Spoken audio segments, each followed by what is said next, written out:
Hey everyone, it's Lisa with Are You My Cousin? And it's time for another Thursday Facebook YouTube live stream. So if you have not met me before, I am Lisa Listen, and I like to show up every Thursday here to talk about genealogy. And we do a variety of topics. Really any topic that has to do with genealogy, we'll talk about it. So I'm excited to actually have a guest today. We have Helen Tovey from Helen, I'm not even sure where in England you are at.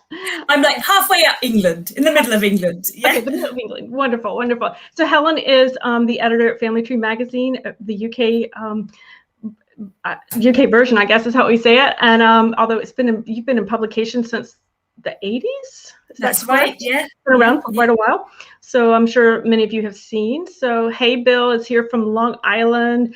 Hey, Julie from Wisconsin. So this is wonderful. Yeah, guys, it's great. Thank you so much for dropping where you're from in the comments. It does help me know that you can see us and hear us well. And it's kind of fun to see where everybody's from.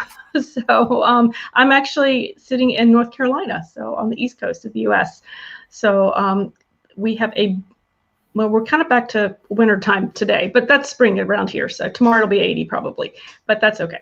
So around here at Are You My Cousin? So if you are not on my email list, I think I'm going to encourage you to get on my email list. I'm going to put a link to my website where you can go and sign up in the comments section. So if you are new, or if you just haven't ever gotten around to joining the list, I'm going to encourage you to do so. Guys, I do not drive you crazy with lots of emails, although I do like to email at least weekly so that I can kind of keep you up to date with what's going on. I will say watch your emails in the next week or two. I will be sending out a survey to you guys because I'm doing some planning for the latter half of the year, and I kind of want to know what your thoughts are as topics that you would be interested in learning about, things you'd like me to kind of address. I want to make sure that whatever it is I'm putting out, that it's something that is of value to you and that you would enjoy doing. So watch for that to come out, and I would encourage you to fill that out for me. It would be a huge help for me as well. So hey, Winnie's from South Carolina. Yay. Hey, Susan's back from Petersburg. Heidi from Anchorage, Alaska. It's 23 degrees this morning. 23 sounds kind of warm actually for Anchorage. I don't know actually. I've never been, but I'm hoping to get there next year. Hey, Vicki. Hey, Sharon from British Columbia. So we've gone international. Obviously, we have Helen with us. We are international today. So that's kind of what's happening at Are You My Cousin? Not a tremendous amount of happening. It's kind of been a whirlwind lately of February and March, and so I've kind of finally gotten a breather after all the roots tech and the latest training I did here. So we are going to talk about house histories today, which I am very excited about. When Helen and I were kind of throwing ideas around as to what to talk about, she recommended this, and it's not something that I know that much about. I've never done a house history, but I thought, how wonderful. What a fantastic piece of the puzzle. Some people do it as a standalone project, I'm assuming, Helen, but what a fantastic way to learn more about our ancestors with the house histories. Right? I mean, Helen, I'm gonna let you kind of take it away here as far as that's concerned. But so when it comes to house histories, how do people get started, or what's kind of gets people going on that, and how do you even begin? I wouldn't know where to begin. Well, I think you probably would know a lot more than you think. And I am passionate about family history, so I'm really pleased to be able to chat to you guys about it. Now, it is something I've only recently got into. And so back last autumn, I was searching for some of my ancestors on the census, and I couldn't quite work out where they were living. So I ended up looking on some maps. And then I kind of realized they lived in a really, really poor bit of Newcastle. And where I was trying to find their homes, it was all the houses were really built up. So then I started to learn about all the inner city slums in the Victorian times, and it kind of snowballed. You know what it does with family history? I suddenly found myself learning more and more about the home they were living in, trying to piece it together and track it down. And what I was using the very same records that I would use for my family history, but I was just looking at them a bit slower and a bit more detail, and just rather than just maybe finding like one map that you might do to orientate yourself when you find a name on a place on a census. I was using lots to see how the area changed over time. So that's the cool thing, Lisa. Probably, I'm not so good on American history at all, or American family history, but I would imagine you're going to use the same records you use for your family history as you do for your house history. There's lots of overlap. So those censuses, that's going to help you find out the addresses. It's going to find out the people who dwelt in the houses, and then the maps, that's going to help you see how an area evolves over time, how it gets built up, whether the docks or the railway came along, and it also has things like the churches, which are in England, and I guess in the States as well, they're kind of such established bits of the community. They're really good for helping you orientate where you are. When you hit a city, even on a modern day map, they can help you orientate where you are. So I think as family historians, we've got lots of the skills probably already under our belts, which is quite fun. And then we just need to kind of fine tune that and get a little bit more expertise, and we can start building a house history. But yeah, there's a lot more you can dig in as well. I love what you said about we're definitely using the same records. We have the census records. And when you said take those records slower, because I think that's something that we as genealogy researchers, we find the information we're looking for, which is that of our ancestor on a census record. We're like, oh, there they are. There's the family, get the birth date, and we're gone off that record. And we've missed so much. So I love that you're saying about going slow, because in some of the American census records, it'll tell you street names and on the sides, not all of them, but some of them it will definitely. So and I was going to kind of interject when you talked about the different maps. For American researchers, they may be interested in, if you haven't ever explored Sandborn Maps, those are very helpful because they were basically fire insurance maps for some of the larger cities. And they're at NARA and guys, the National Archives site, and I'm trying to think where else. I'll find it and put a link in the comments for you, because they're free to see. But they are basically so they'll tell you what type of building it was and what the building was made of. That's fantastic. That's fantastic. Yeah. There are some fire insurance maps for UK research, mainly for UK research. The main website which I'd recommend is to go to the National Library of Scotland Maps website. And the reason why it's really good to use is it's free to use, and it has Ordnance Survey maps. So they go back maybe to the early 1800s roughly, and then they get reproduced every 20 or 30 years. So that's really handy for seeing how the area has changed and how it's got built up. And although it's the National Library of Scotland, it has lots of maps for the whole of the UK. So you'll find your English towns and cities and things in there as well. So it's handy. That's probably my go-to site. And Old Maps Online is really good as well for just all over the world. So it's nice to have free places when you're trying to find resources. But what you're saying about taking it a bit slower, this is one thing I've definitely found, that sometimes with a new project, so for house history, you might think you need to look at things a lot more complicated. But for instance, I was looking again at one of my families on the census, and I knew where they lived and I had their address, and I popped that into Family Tree Maker. When I looked back at the census, I found that actually, and I thought they lived in a nice kind of quite grand house in Liverpool, but I worked out there were actually 5 families living in this house. So suddenly you have a whole different feeling, like the multiple occupancy. What would it be like for the families to share the cooking facilities, sharing a privy outside in the yard? Suddenly it's quite a tough existence. It's not at all how I'd imagined those ancestors. I saw them and I bothered to take the time and notice who else is living in the property to get extra insights. Yeah. I think we do tend to think of our ancestors as living in that little bit of a grander house probably than they did. And yes, absolutely. And for me, because I do a lot of research in rural areas of the South, I was actually able to interview one of my ancestors, and they still live by the old home place, and I could actually go by and see it. And she said, "But Lisa, we did not get electricity until after the Second World War." I was like, "Oh wow!" They're like, these are folks who are my dad's generation saying, "Well, we grew up without electricity," and that's just, we don't think about that here in the U.S. a lot. I don't say in England either. It's just it was like, okay, that's a different thought, to put a different perspective on how their lives were.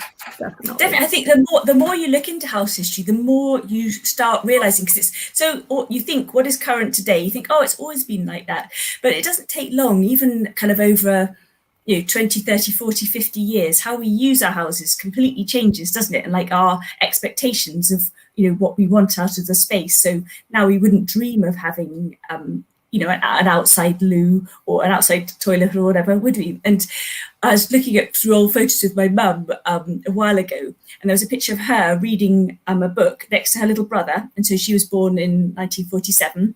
She's sitting by the fire reading, and she joked and said, oh, we had to read by the fire because we didn't have any electricity. And then she burst out laughing and said, actually, we didn't have any electricity. And she wasn't even joking. Again, so because it was just after the Second World War in the UK, there was such a big housing shortage because of all the bombing which had happened. So people were really having to live in quite straitened circumstances. Like maybe several families were living in a house, some people were squatting, some people were living in prefabs. My mum at that time was just living in a house which looks really cute today, but at the time didn't have any electricity. It was pretty tough work for my granny to kind of look after all the kids with no amenities. Wow, that's definitely a thought process there, because I know here, we haven't, the U.S. experienced that Second World War as far as, we didn't have the bombings. We didn't have a lot of on the ground here. So definitely a different perspective on what's happening there. I did ask my aunt when she was telling me the story about we didn't have electricity until after the war. I said, well, what was the first thing you did when you got electricity? And she looked at me, she said, I did laundry. Because her husband, they knew it was coming, so her husband had bought her a washing machine. She said, I had 5 kids. She said, I did laundry. Lisa, that is such a great question. I'm so pleased you asked her that. It's a brilliant question. Yeah. It was a lot of fun. I was like, that makes sense. That makes sense. So yeah, that is so wonderful. So it really does tell us, when we get to see what that house looked like, it does tell us a lot about. It goes into that, speaks to that social history that we've talked about before, and that I know my readers have seen on my site a lot. And that if we understand how life was, particularly for those female ancestors, if we understand what their daily life was like and what they were up against, we start to understand what drove their daily decisions. And if we understand those, then we can start to understand what drove their larger decisions for when the family needed to move or changed houses or for whatever reason type thing. It's an interesting way to go, definitely. So it is, because our female ancestors, they're so kind of undocumented. Like the male ancestors, they would have careers which we can track down, so we can piece their lives together between the census.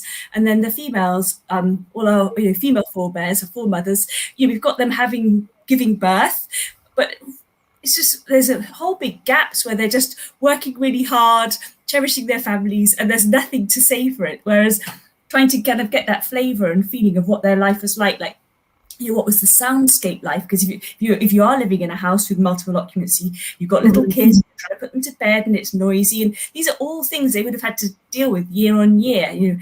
Where they fetched their water from, and because we used to live in a house called Old Pond Lane. It looked like just a modern estate, and you think, well, there's no pond anywhere. And I researched into this, and it had been on a farm, and so there was a pond there. And then when you think about it, ponds used to be such a big deal. Like where the pond was, how near you were to the pond. That is really convenient. If you're far away from a water source, suddenly, like you're saying about the washing, and your ancestor, desperate to get a washing machine, all these things take up hours of your day and dictate your life. They dictate what you can do with the rest of your life, how much time you've got to read a book or anything. Right. And and you talk about the naming of things. So oftentimes we don't recognize that the naming of a street oftentimes it's not random, particularly earlier times. Now I think, they kind of theme them with the new neighborhoods that come out and stuff.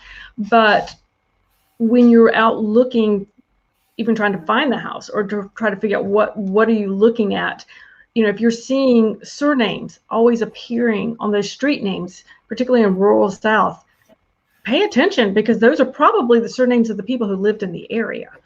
Howard Lane was named Howard Lane for a reason. It's because that's where my Howard family lived. Okay, we won't, I probably won't tell you how long it took me to actually realize that, because that took me a long time to catch on to that whole thing. But that's exactly what it would. It would tell us about who lived there.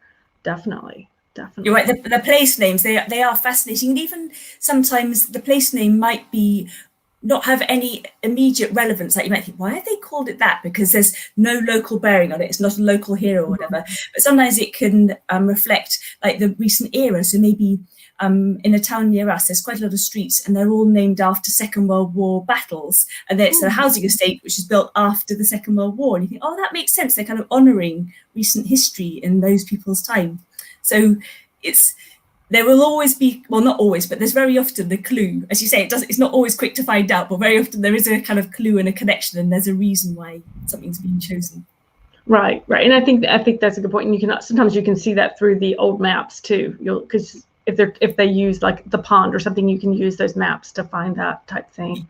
Definitely. Yeah. So what about have you done much with studying as far as like architecture and using that as part of your house history research? Because I know that's not something I'm as strong on, definitely.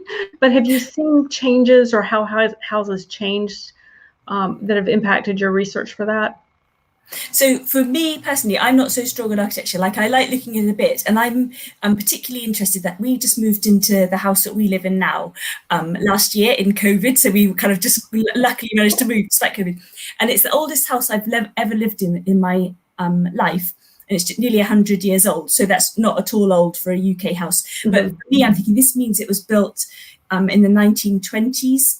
So there was this big UK project called Homes Fit for Heroes, and they built lots of social housing to help support the heroes, because after the First World War they realised about what bad situations many people were having to live in.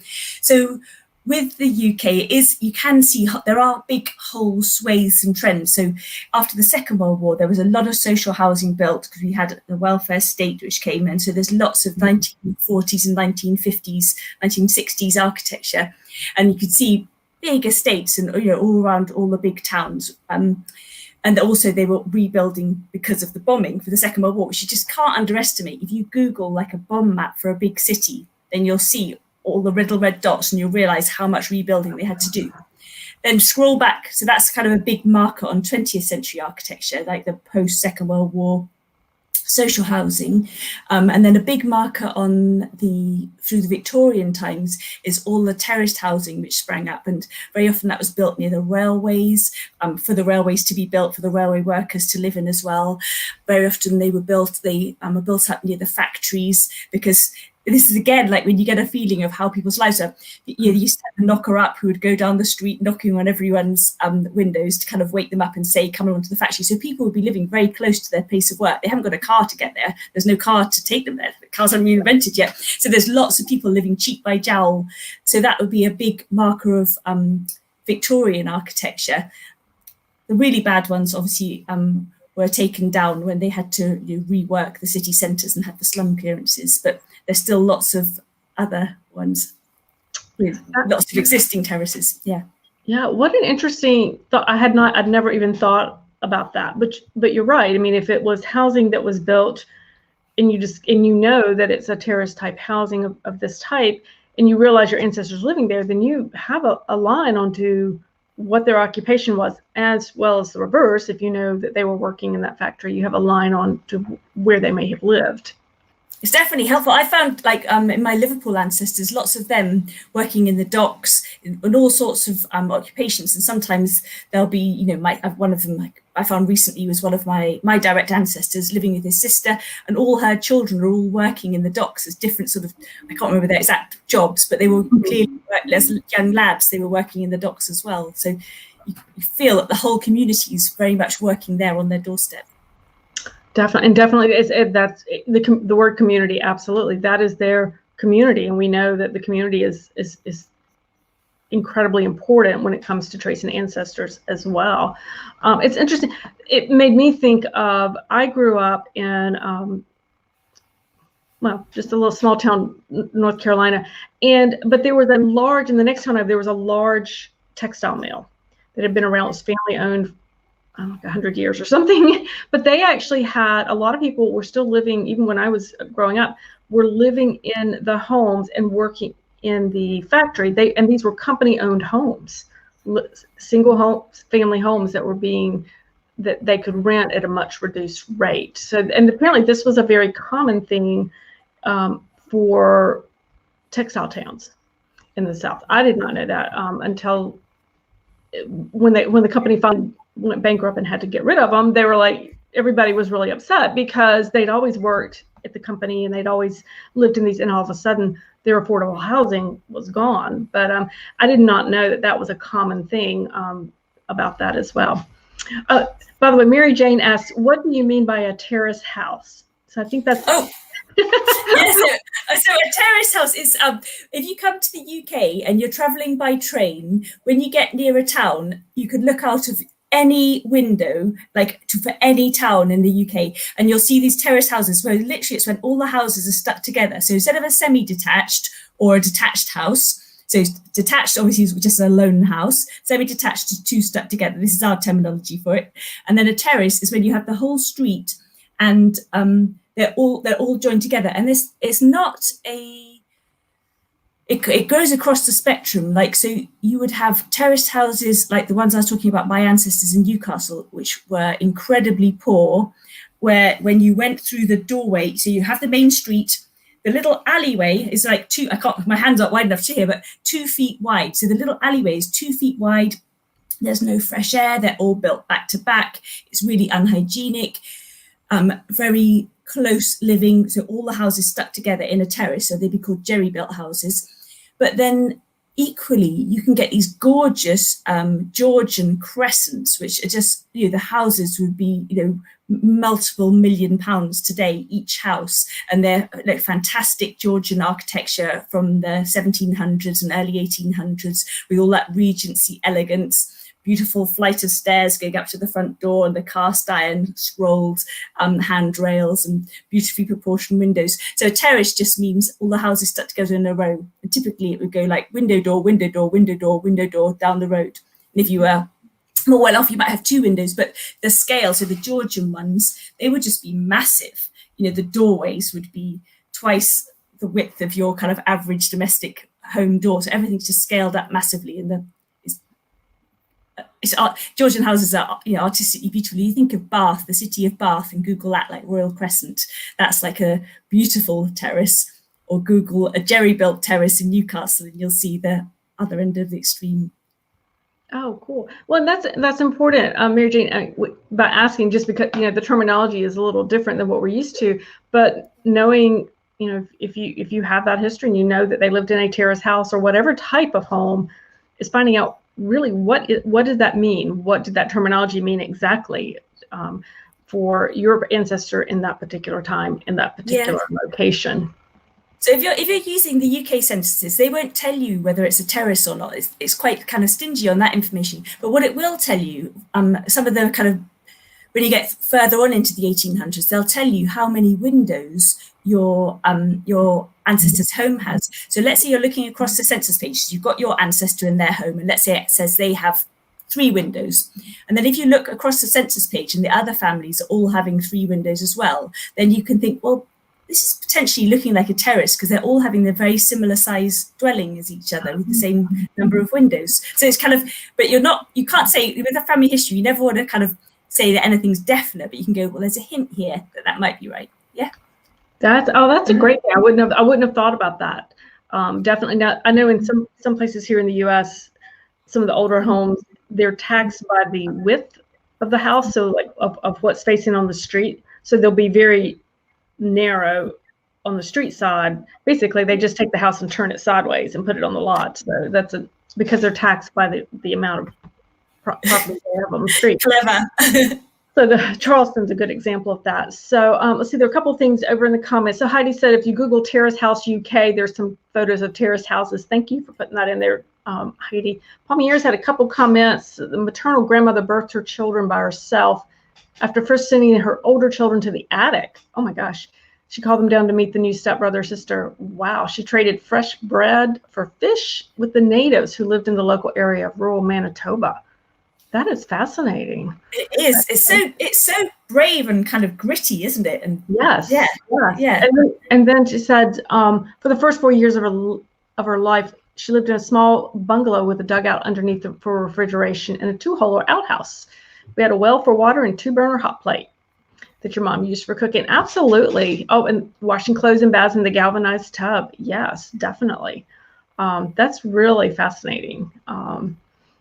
So we should write all these memories down, because people will just, and they explain what the galvanized tub, explain it all, because it all gets forgotten, doesn't it? And it's all precious and fun to kind of remember. Absolutely. And L. Wilson said, I had some British relatives that told me the same thing after the war, that they didn't have power till lots of repairs around them were completed. And that took months. So back to the war topic we were talking about earlier. I had not thought, it never dawned on me until you said that, Helen, because I haven't done much in the UK. I mean, I've been kind of just in the last year working on some of my UK lines, is really looking at, what the bombing of the Second World War did to the landscape, not to mention to the people and to the life, but even just if you're researching using maps, but if I'm researching early ancestors, well, landmarks are not going to be there, obviously, because if they have been bombed out, or I just hadn't really. I haven't done enough European or English research to put that process in place yet. That there's so much that could be in modern times that changed what we definitely. If you are looking for ancestors in any of the big cities or coastal cities on the southeast, and you're looking for a place, just don't underestimate the bombing. Like, my husband grew up in Bristol, and he is born in the early 1970s.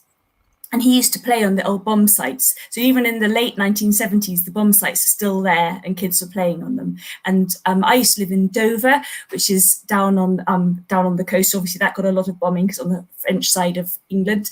And there were still bomb sites there in the 1980s. So that's 4 decades after the war, and there's still things which haven't been tidied up. Just remarkable, isn't it? Wow, that is amazing. That's amazing.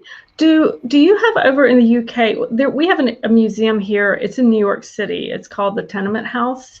And essentially, I don't know if you've heard of that one, is what they've done is they have purchased a tenement house in the Lower East Side, and they've redone the different apartments based on different time periods and different ethnic groups that live there. Helen, if you ever get over there, it is like my favorite place. I think it would be my favorite place. It sounds really good. And you can go to you can do, I still haven't done all the tours, but you can do the different tours. Like my husband and I did the one that was, it was for the late 1800, like 1880-ish time period. And it was a Jewish family that lived there.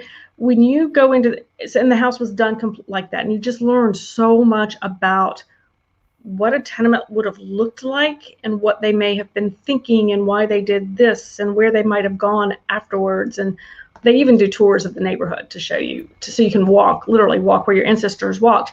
But it's really fascinating to be able to see what that tenement house looks like, because you can still, for researchers can actually, if you're researching these big cities like an immigrant ancestor in New York, you can still find evidence of some of those tenement houses that are still there. And you can look at them from the outside. I mean, obviously they look very different, but to be able to actually go in and see what one looked like, it was fascinating. You can actually, and you can figure out who lived in which apartment and what they might have been looking at and where they might have gone to church or to the synagogue. What was close, what were they shopped at? It's really fascinating. You would love it. You have to go. I would love it. There are a few things. So a few things to Google. One would be called the Museum of the Home. I think that's what it's called. It used to be called the Jeffrey Museum, but I'm pretty sure it's called the Museum of the Home now. So that's a good website, and it has like lots of artifacts in as well. Other good things to Google would be the Black Country Living Museum. So that's actually a 26-acre village, and on there it's got several houses, I can't even remember how many, which they literally took down the brick, every single brick of the house, and then rebuilt these houses inside this village to create a beautiful Victorian village. So when you go there, you park your car on the outside and you go around in a horse and cart, or you can go around in a bus or in a canal boat, and so you kind of feel like you're time traveling. So Black Country Living Museum is fantastic for getting a feel for the past, and also Bliss Hill. That's fantastic as well. So I'd recommend those. And then also there's this guy called Keith Sell, and he has a website called tracemyhouse.com, and on there he has a list of house museums, I guess you'd call it. So then that's nice to explore, because you can see which era or whatever that is going to be more relevant to you for your ancestors or your particular interest. Yeah, so his list is really good little directory of places to. That is great. And Michael is putting some of those links that we talked about in the chat. So thank you, Michael. I appreciate that. Yeah, thank you. And Julie said, "Fine, I passed it a Facebook Live on Black Country yesterday." That's where I was going. I just heard about the Black Country Living Museum. I'm like, that's where it was. Oh, it's absolutely brilliant. It's really, I think, because you have Colonial Williamsburg, which is just enormous, isn't it? So because everything in the UK is a bit smaller, so this is like our smaller version, but it's a real gem. It's really, really worth going to. Yeah. But it's also probably a little bit older. But yeah, definitely. Well, my husband grew up in Marblehead, Massachusetts, which is very historic area and of the US, and they had to do house histories as part of, I forget which grade, middle school or high school social studies. They had to actually go and pick a house and do the entire house history, and he said it was the best thing he ever did. It was his most favorite project, because he was able to, they approached it from the architecture, and then they approached it based on who was settling in the area at the time, and they were able to go through the deeds to figure out who owned the house as well. So it was a really interesting, it was a seafaring town that they were in, so they were able to bring that piece of the puzzle in. And I'll never forget the first time we went up there, because things are built in like the 1600s and stuff, and that was really super old for me to see coming from the south. And there was one house, and it's like one of the front corners was kind of cut off or done differently, and he said that's because when they built it, they couldn't get the carriages around the corner because it was too big, so they had to chop that part of the house off. I'm like, that makes sense. I mean very simple everyday things, and it's like, never thought about that they would have to shift it over that way. So being able to do some of those walking tours is good. Thanks, Michael, for putting that other one in there as well, the Black Hill or Bliss Hill. Bliss Hill, Yep. That is so good. I can't wait to go and explore these areas, these sites that you're giving us. So, I got so many ideas running through my head right now. I'm like, I think that's the hard thing. Like, if you're trying to, because we're already really busy doing family history, aren't you? So you think, how am I going to fit house history into your time? And so you don't have to find out everything, but it's maybe like when next time you're on a new branch, or if there's a branch that you feel like, right, I've got this branch really solid, I found as many people as I feel I'm going to, and then maybe choose an era and think, right, I'm going to find out where they were all living in the 1900 and build up a picture across all of your maybe great grandparents in 1900 and see where they were living. So you can choose an era, or you could choose a state or a county, just thinking, okay, where are all these folks living in a place? You don't have to try and find every ancestor's home, because that's just too big. We'd love to do it, but there's not enough hours in the day to do everything, is there?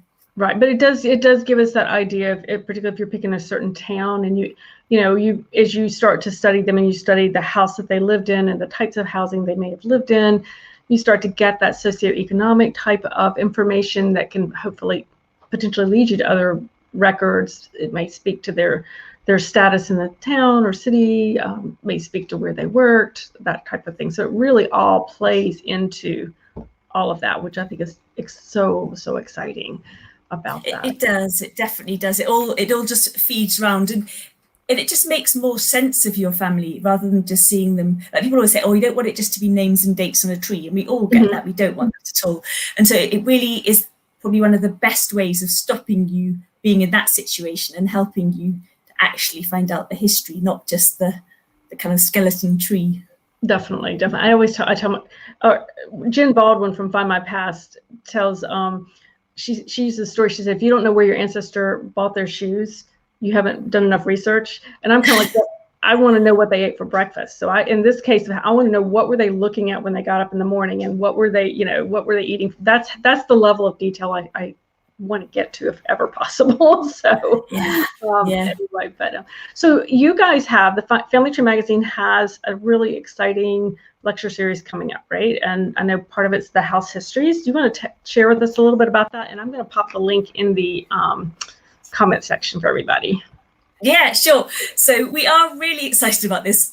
We're doing a house history show, and it's obviously really linked to family history, just as how Lisa and I have been describing. And it's going to start on the 15th of May, and it's together with the House History Hour team. So in the UK at 7 p.m. on a Thursday evening. So this would just be like an hour before Lisa's slot. Then on Twitter, you go House History Hour, and then if you hashtag that, and then you'll be able to see all the conversations that happen. Anyway, that team, which are made up of some phenomenal people, there's Jill Blanchard, who you may have heard of. In the UK, she's a really well-known genealogist and house historian and tutor. Nick Barrett, who is renowned for being on the lead, starting off with the Who Do You Think You Are telly series, amongst the many other things he does. He's a medievalist, so he's going to be really good at helping us take back our family history way back to centuries.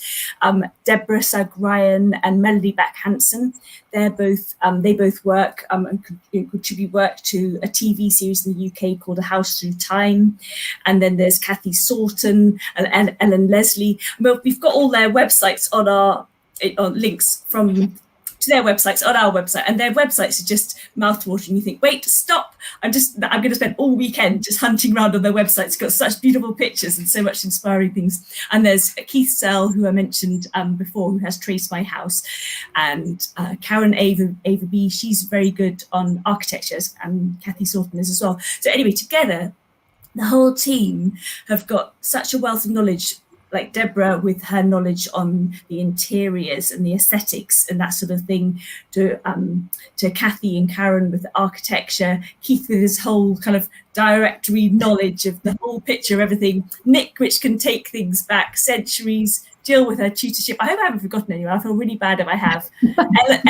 Ellen is fantastic on antiques as well. So it's kind of got that whole picture. So mainly what we're going to be concentrating on is the records that you can use to trace the buildings. And it's not just houses as well. It could be, it could be former industrial buildings, because very often buildings change use over time, don't they? So you're going to have living records to help you trace these buildings over many centuries, trace the local area, so you get a feeling for that, and also trace the people who lived in the houses, because that's what kind of makes sense of the buildings, doesn't it? If you know, what you're saying, Lisa, about their socioeconomic status and their, how many people, all that sort of thing.